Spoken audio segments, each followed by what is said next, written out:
Pemirsa, perdagangan saham di Bursa Efek telah dibuka dan selanjutnya kita akan mencermati kinerja perdagangan saham hari ini.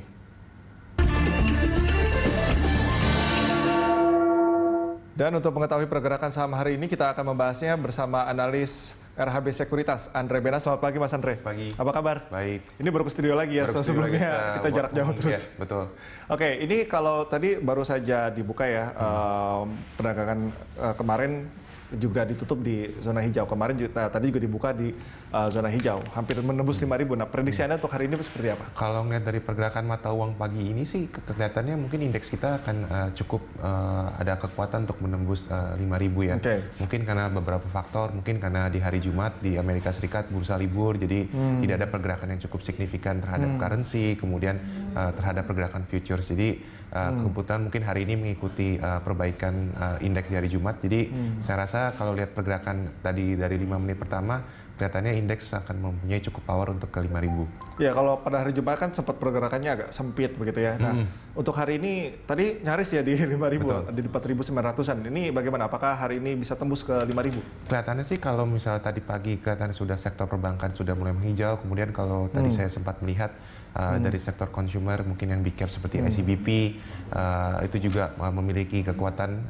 Jadi saya rasa mungkin hari ini bisa menembus ke 5.000. Nah, ini faktor internal apa yang paling mempengaruhi sentimen positif? Kalau faktor internal sih mungkin sentimen positif yang tadi mungkin saya baru dapat dari tim research saya, bahwa kemungkinan besar ada ekspektasi bahwa perbaikan neraca perdagangan atau current account deficit transaksi berjalan mungkin akan cukup baik di bulan ini. Jadi kelihatannya ada sentimen ke arah sana. Dan kalau saya lihat juga memang mungkin rupiah bisa ada perbaikan karena dolarnya melemah. Oke.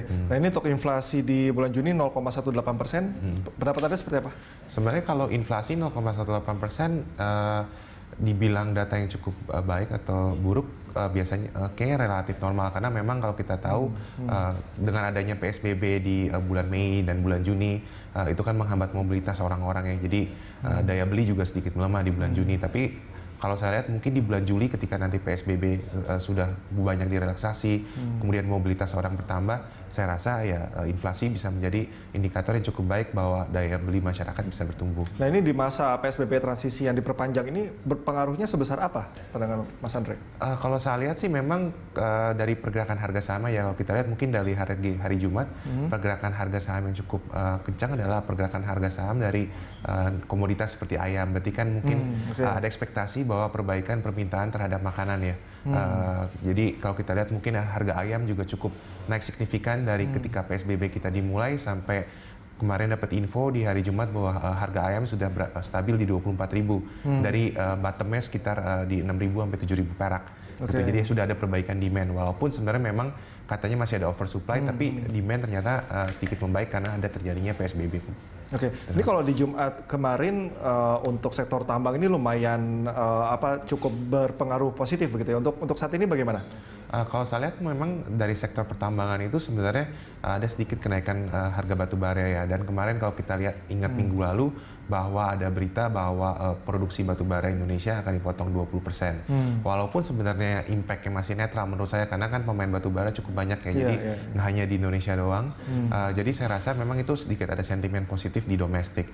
Tapi kalau saya lihat dari global memang ada ekspektasi perbaikan demand terutama dari segi fossil fuel termasuk oil, batu bara di second half. Jadi kelihatannya itu ekspektasi yang dibangun oleh pandangan investor untuk second half. Nah, untuk pelaku pasar sendiri bagaimana kecenderungan mereka untuk aktivitas dalam situasi seperti ini? Apakah ini sektor ini menjadi favorit? Kemudian apakah ada second option-nya seperti itu? Bagaimana? Kalau sektor pertambangan saya rasa memang belum bisa menjadi sektor favorit ya, karena memang harganya masih cukup volatile, kemudian masih banyak dipengaruhi oleh faktor-faktor global gitu. Tapi biasanya setelah krisis, post krisis, memang kan harga-harga komoditi dari soft commodity, hard commodity itu ada kecenderungan untuk naik.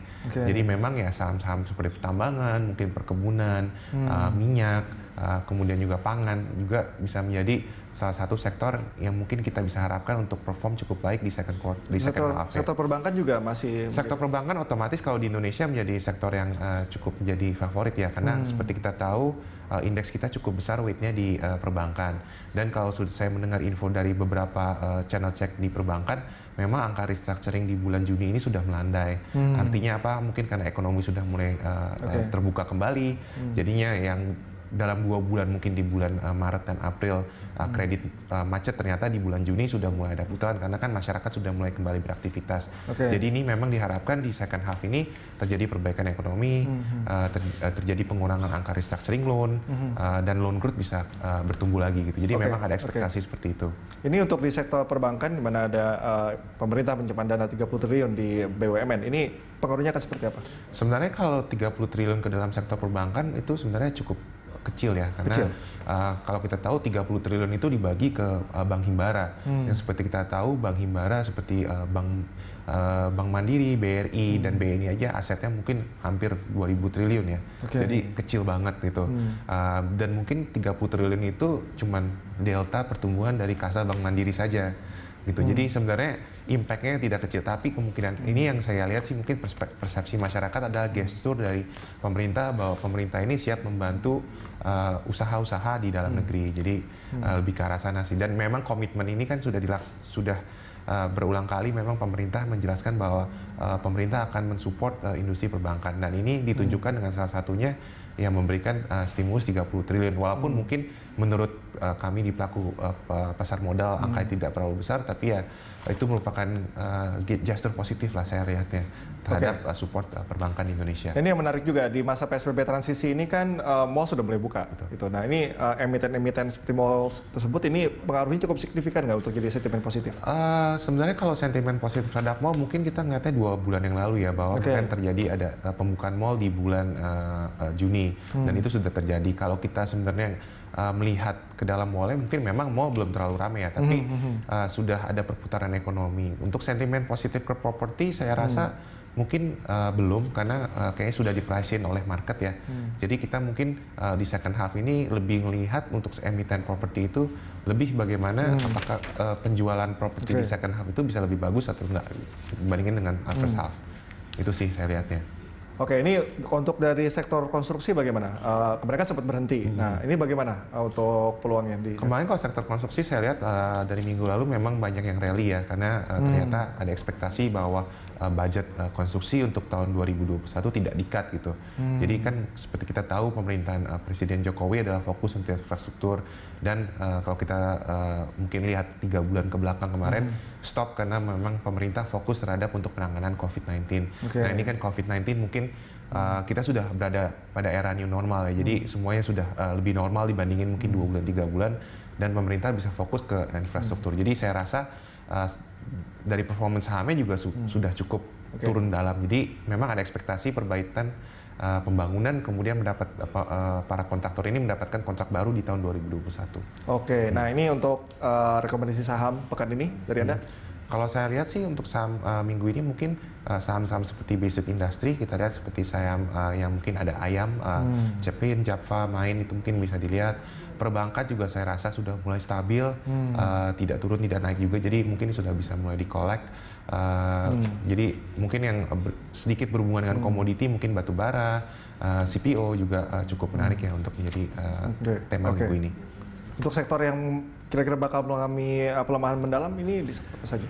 Mungkin yang pelemahan mendalam mungkin seperti yang mungkin terlalu defensif ya, mungkin seperti pharmaceutical, kemudian mungkin properti mungkin sedikit melemah karena katalis dalam waktu dekatnya mungkin lagi tidak ada. Jadi saya rasa mungkin itu mungkin healthcare juga bisa ya sedikit agak melemah mungkin karena sentimennya lebih banyak yang cyclical sekarang. Thank you. Terima kasih. Anda sudah meluangkan waktu bersama kami. Ya. Dan pemirsa, kami akan kembali dengan perkembangan terkini seputar perdagangan di pasar uang. Informasi selengkapnya akan kami hadirkan langsung dari Dealing Room Bank BNI Jakarta. Sesaat lagi, tetap bersama kami.